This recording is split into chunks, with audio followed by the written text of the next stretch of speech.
Palyaço kuşu hakkında harika bilgiler biliyor musunuz? Gagalarının gökkuşağı renklerinde olduğunu biliyor muydunuz?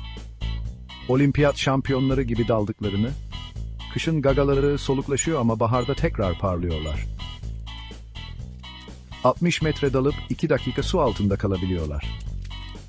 Yuvaları için 3 metre uzunluğunda tüneller kazıyorlar.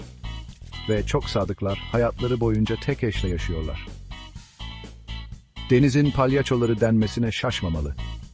Daha fazla bilgi edinmek ister misiniz? Daha fazla palyaço kuşu bilgisi için bizi takip edin.